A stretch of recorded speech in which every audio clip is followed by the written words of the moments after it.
Hi everybody. So we're going to try our second PowerPoint presentation here. Let me get in Diaporama. And we're going to be talking about ritual today. I don't think this should take more than 30 minutes today. It's a shorter PowerPoint than the last time. So a few odds and ends. To those who shared their discussions for the last class, thanks. Do remember that you do need to do both themes. If there are two themes, discussion themes to a class, you do need to do both. Some of you only did one. It would be nice if you'd get to both. Remember again, to those who didn't get the discussions up, these do count as a part of your participation attendance grade. So I need to see you all up there and coming up with interesting observations and questions for each of the discussion points. There were some excellent questions for the discussion number one on the gift giving and the Big Bang Theory, such as what is value and how do you determine it? Many of you got, for example, that it's funny because the scene is funny because exchange theory is applied to the letter, whereas in everyday life, we don't always make the obligations, the reciprocity, the values of the gifts so explicit as Sheldon does in this case, right? Excellent questions for number two. Also, many of you seem to quite enjoy that article. There were questions such as what does ethical charity look like? How do the more fortunate give to the poor then, or those in so you can look to the discussions for various kinds of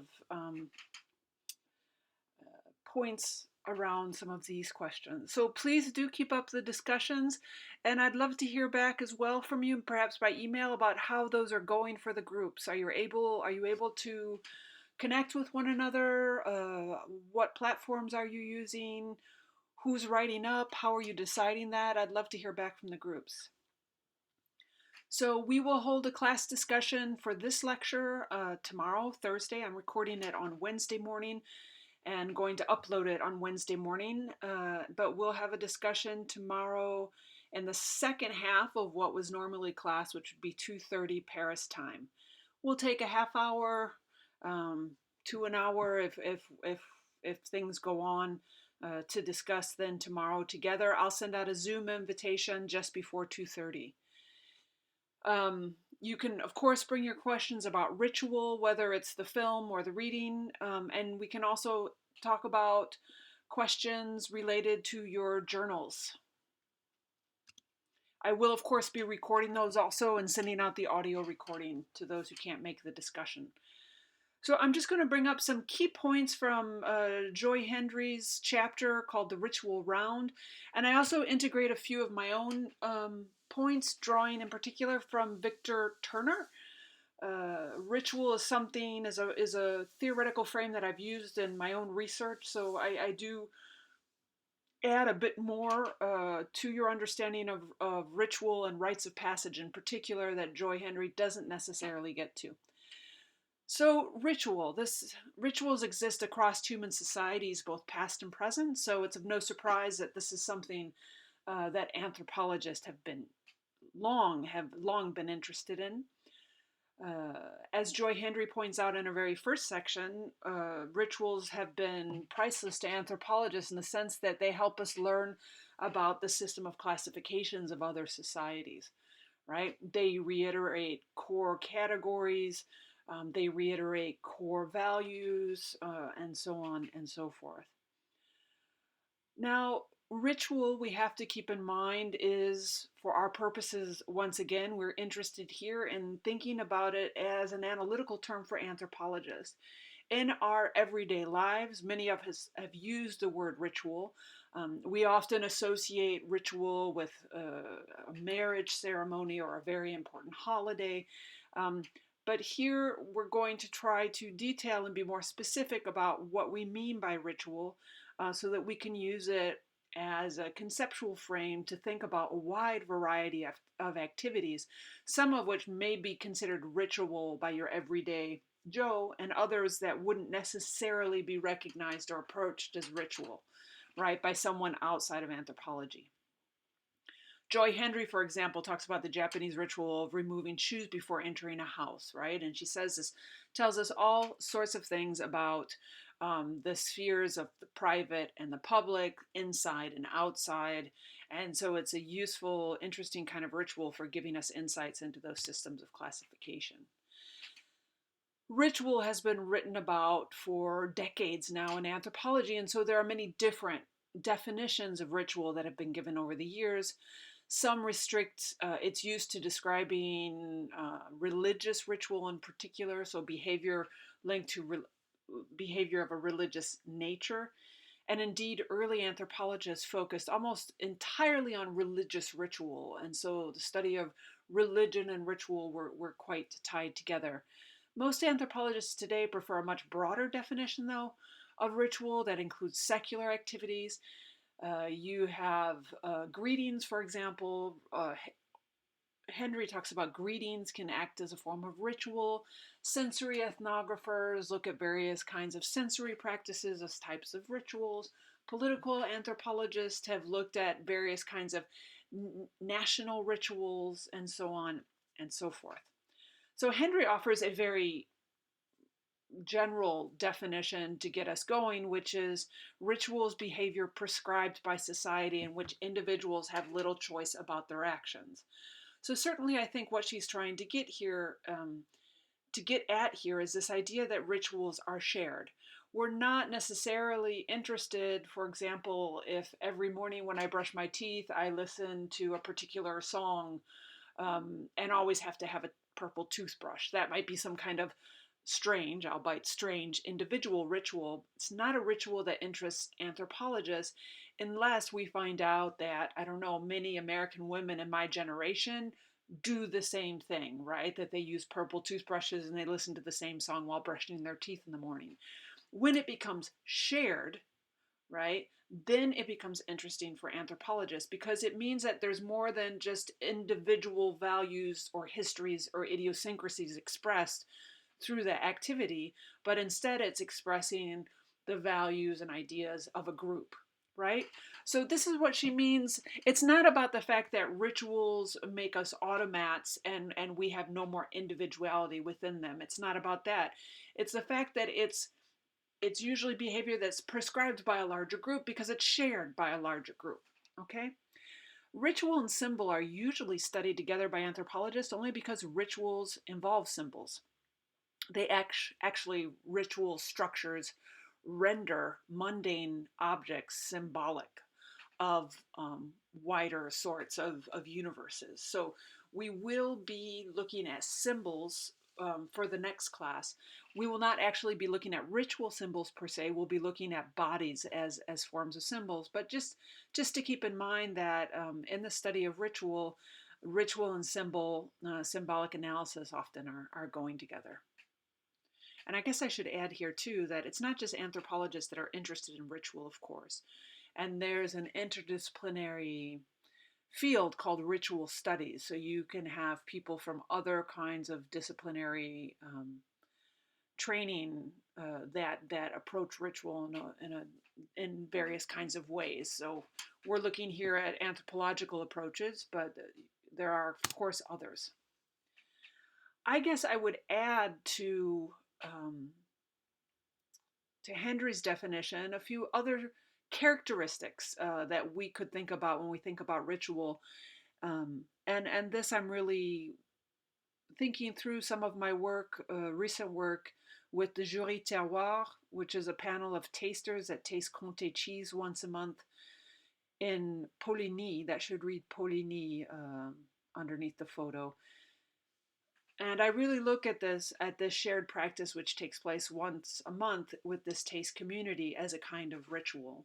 So other kinds of characteristics that we tend to find with rituals is that they tend to take place in a specific space, a space devoted to that activity. They're often repeated through time, and that repetition becomes particularly important in layering meaning, anchoring relationships, and so on and so forth. Rituals often have a set structure, a kind of framed set of activities, shared formal gestures and rules, right? All those kinds of structures that indeed make it something that's shared. There's often a common vocabulary too, certainly for my taste. Cheese tasters here, they have a common vocabulary for describing the cheeses, and you can look up online the Conte aroma wheel, and it has on it the aromatic descriptors that were put together or found by this panel and continue to be used by the panel to describe the smells of their cheeses. In any case, um, rituals are often also multi-sensorial events. I'm someone who's interested particularly in the senses, and oftentimes they're very powerful events because they pull on all our senses, on the sense of smell, the sense of sound. There's music involved. I don't know. There's incense involved. A lot of visuals, right? So you can think about them often as kind of multi-sensorial events. And as we'll talk about later in this lecture, they also are often linked to very powerful emotional states. And an anthropologist like Victor Turner is going to become particularly interested in at least one of those emotional states we'll talk about in just a minute. And just one other point that Hendry doesn't necessarily bring up, but rituals are often associated with transmission, the transmission of knowledge, the transmission of values, and transformation, right? Certainly, rites of passage get us towards that notion of transformation, moving from one status to another, one place to another. But this can happen in other kinds of ways too, and it doesn't necessarily have to be linked to a rite of passage per se. But in any case, so thinking about transmission and transformation with rituals can be important sorts of themes. So if we return to Hendry's reading once again, she begins by talking about the rites of passage. I guess I should have written the rites of passage there.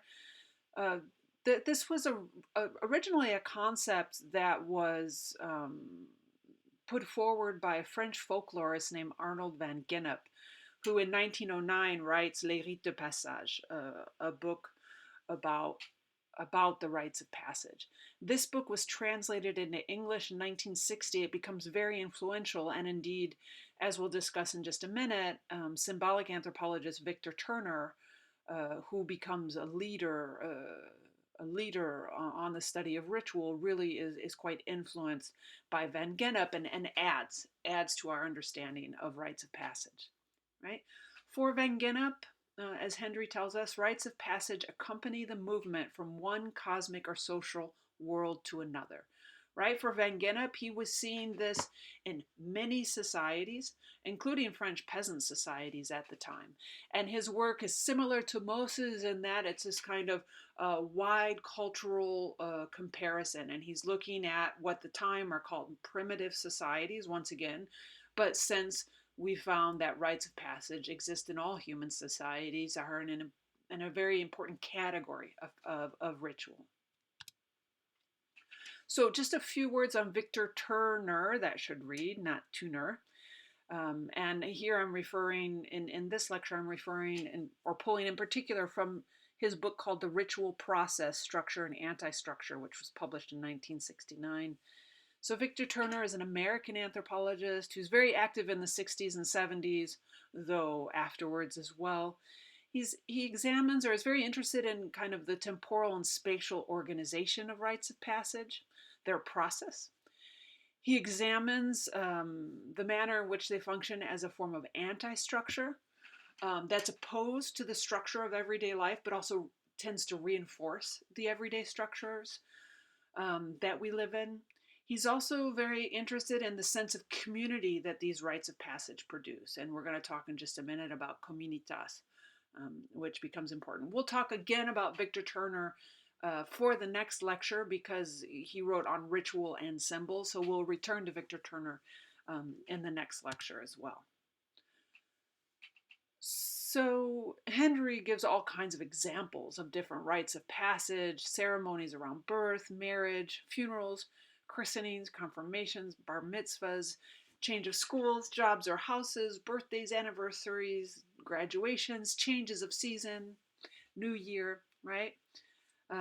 I ask in the first discussion theme later on for you to think of others for you to think through and discuss with your group rites of passage that you may have participated in. For Van Gennep, there are 4 main types of passage, or different types of rites of passage, I guess we could talk about as well. A rite of passage can mark the passage of people from one status to another, right? As in, that should read, a marriage or an initiation ceremony to a new social or religious group, right? When we move through a marriage, we go from being a bachelor and bachelorette to being husband and wife, and that transforms other relationships in our social sphere as well, right? So we change status. The passage from one place to another, as in a change of address or a change of territory, right? Moving can be just such a passage. Passage from one situation to another, right? She talks about taking up a new job or moving to a new school. Passage of time, right? When a whole social group might move from one period to another, and a classic example of that is the New Year. Now, Van Gennep already noted in 1909 that there seemed to be, across cultural context, right, 3 different stages to a rite of passage. There was a first stage which was characterized by rites of separation or preliminal rites. A second phase which had to do with rites of transition or a period of liminality, so accompanied by liminal rites, and rites of incorporation or post-liminal rites, right? So we move from, if you look at the diagram, from a first state or status or place, we go through a separation, a liminality, and an incorporation, and then we arrive in the second status or place or state, right? A couple things to say here before we go on to talk about each one of these stages. First of all, not all stages are equally developed in all rituals. So this is, once again, a theoretical frame that can help us think through the different moments in a rite of passage, but it's not necessarily going to be equally accented in each rite of passage. This can also be something that is applied, for example, to an actual movement, like taking a plane and moving overseas when you're studying abroad, as many of you did this year. So, and I think Henry talks about this, of going to the airport, going through customs, and so being separated. The time in the plane is being this liminal phase between spaces or places at this moment, and then the arrival is coming back through customs and entering. So we can apply a ritual frame to that to help to understand it in more detail, understand what kinds of social relationships are experienced, what kinds of emotional states are experienced. But often when we're talking about rites of passage or ritual frames too, we're often applying them to particular ceremonies or particular activities that can sometimes symbolize those larger moments of transition. So you might have a going away party, and that going away party itself may be a rite of passage that is symbolizing that larger moment of transition. Can that going away party, for example, be broken down into a phase of separation, a phase of transition, and a phase of incorporation, right? So these theoretical frames are a bit elastic, and you can try to apply them as you want. But once again, remember, it's not necessarily to be applied to the whole transition, but to the ceremony that represents that transmission. So we're not going to talk about a marriage as, oh, everything leading up to a marriage and then the marriage itself and all the kinds of things that happen afterwards. You can you can apply it to that, but it becomes more interesting where you look just at the marriage ceremony itself. Where is the moment of separation? Where is this liminal in between states? And where is the post-liminal? Okay, so these are elastic sorts of theoretical concepts that just help us think through things, find systems of classification, find worldviews of our, I guess, our own worldviews and others, but also think about them as to particular kinds of ritual activities as well. So a few points on each phase then, or each stage in the rite of passage. So this first stage is the rite of separation, rites of separation, or what's called the preliminal. So as Hendry says, this marks the separation usually from an old class, category, status, place. It can be marked by a kind of symbolic death. This is what Van Gennep originally wrote. For Turner, who's interested in the relationship between the anti-structural moment of a rite of passage and the everyday hierarchical structures that shape our experience and our worldview. For him, this phase was very much characterized by a move away from fixed positions in our everyday social structure. Here, I got an image off the internet of a very stereotypical Hollywood um, Western Christian marriage ceremony with you see Steve Martin is there, but this is the moment where you see in many Hollywood films actually, right, of the father walking his daughter down the aisle and giving the daughter away. We could understand this as a rite of separation, right, and it marks the death of their relationship, their primary relationship as one of father and daughter, and moving um, towards one of wife and husband, right? So this giving away of the bride, we actually call it a giving away of the bride, actually, in American English. Okay. Rites of transition, then, or the liminal rites, is the second phase and really the most powerful and important in a lot of rites of passage. It's certainly one that Victor Turner focuses on. This is the transition period when participants belong to neither the old or new status, place, um, etc. So it's always that moment, actually, in Hollywood films where, the old boyfriend comes back and says, "No, I don't want you to marry her." And it's considered sometimes a fragile state, precisely because the participants are betwixt and between, right? Betwixt and between being Victor Turner's definition of a liminal state, right? This in betweenness. Victor Turner also talked about how this liminal phase can be characterized by a really powerful emotional state, which he referred to as communitas. And participants can experience a kind of sense of intense comradeship and egalitarianism as secular distinctions of rank and status disappear. This is perhaps most evident in initiation ceremonies, right? Where initiates are often stripped of all hierarchical status and they're actually even put at an inferior status, but they are in it together. And it's usually a really strong moment of bonding to one another and then to whatever structure they're being initiated into, right? So communitas for Turner was an important moment of anti-structure, right? For example, our hierarchical position is erased during the moment of liminality. Bonds, for example, across different classes or other kinds of statuses are erased. Um, Carnival could be considered such a moment of anti-structure as well. But then what happens for Turner is that actual moment of anti-structure goes on to reinforce key values and reinforce the structures that are indeed in place, right? For Victor Turner, for structures to be very successful, you had to have moments of anti-structure.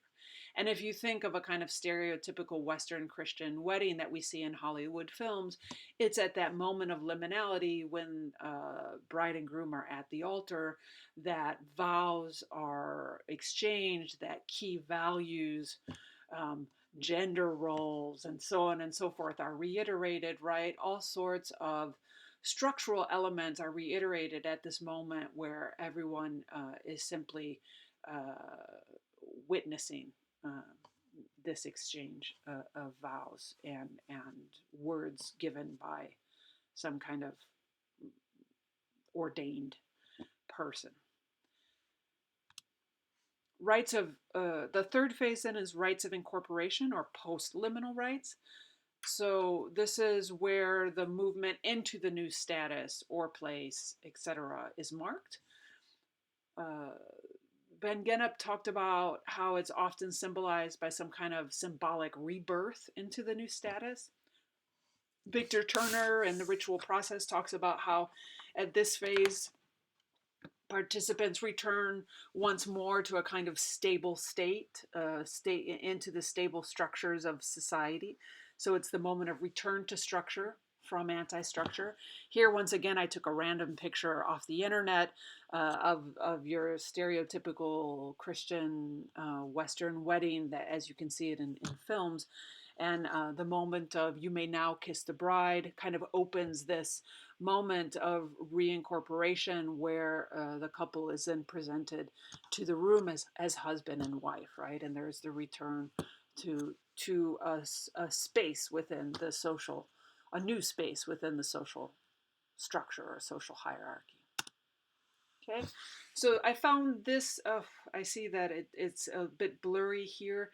I found this on the internet as well, and I found it to be a quite nice summary of perhaps the way in which Victor Turner was thinking about rites of passage, where you have, on the one hand, structures of our everyday society on the right-hand side, and when we move to the left through a rite of separation, we're separated from those structures and we enter the ritual space, and we experience this moment of anti-structure and this moment of really deep bonding, and sometimes a sense of transcendence, right? A kind of a sense of entering into some kind of cosmic connection with nature, cosmic connection with a society, cosmic connection to the larger world or others. So we enter into the state of communitas and experience the ritual, the key part of the ritual through that. And then at the end of the ritual, we come back out again, and through rites of reincorporation are brought back into everyday life and into the key structures of our society. Okay, so that's all I'm going to give you in terms of key concepts and key words and key authors for today's lecture. I have two discussion themes I'd love you to spend some time on with your groups. Theme one, so in the last pages of her chapter, Henry actually spends a little bit of time describing different kinds of rites of passage. She talks about territorial rites, pregnancy and childbirth, initiation rites, marriage rites, funerals, festivals, and passages of time. I'd like your group to pick up two of these categories. Make sure you've all read that passage in Henry, and maybe discuss at least one of the examples that Henry provides for one of those, and then think about examples that your group can offer. What sorts of rites of passage for marriage, for example, have you participated in, right? How can you apply some of the defining characteristics discussed in this lecture to those rites of passage, right? So please take some time to discuss that and then upload your responses to the discussion board. And then theme two, I also assigned for this lecture a film that I found on Premier Academic Video, the Premier Academic Video database that's available through the AUP library. And I found a BBC special. Now, it's not an ethnographic film, it's a BBC special for a general audience. So there's a bit of a kind of sensationalist vibe, I feel, for the intro with, music and stuff like that. You can let me know what you think of that. But at the same time, I find it's quite nicely done. There's actually a whole series of them. This is one in a larger series of ritual. And this one, the film I asked you to watch, is called The Power of Nature. So it's thinking about various rituals that mediate the relationship between humans and nature. And I think you're introduced to 4 different ones in 4 different parts of the world. 4 or 5, I can't remember right now. There's a link to this film in Blackboard on the folder with your reading in it as well. So I'd like your group to make sure you've watched the film already before you talk. I think it's just an hour-long film. And talk in somewhat detail, be able to describe in some detail one of the rituals that are referred to in the film. And discuss a little bit the relationship between humans and nature that the ritual makes possible or mediates. What sorts of things does this ritual tell us about a particular relationship between humans and nature, or make possible for humans and or for the natural world, right? Some of the rituals in the film are actually also rites of passage. And I'd like you to think about if the ritual you chose to focus on is a rite of passage, and if you think it is, how do you know? Can you apply any of the things we just talked about in this lecture to the ritual and bring forth how it functions as a rite of passage? And I'd love to know what you learned. Did you learn anything about new about rituals through the film? And if so, what? So be sure, I guess, as well when you're watching the film to take notes and write down notes and details as you're going through, so that you have a few details to work with when you're discussing with your group. Okay, that's going to be it for today. Thanks for listening once again, and we'll discuss in class Thursday. Thursday tomorrow at 2:30 Paris time.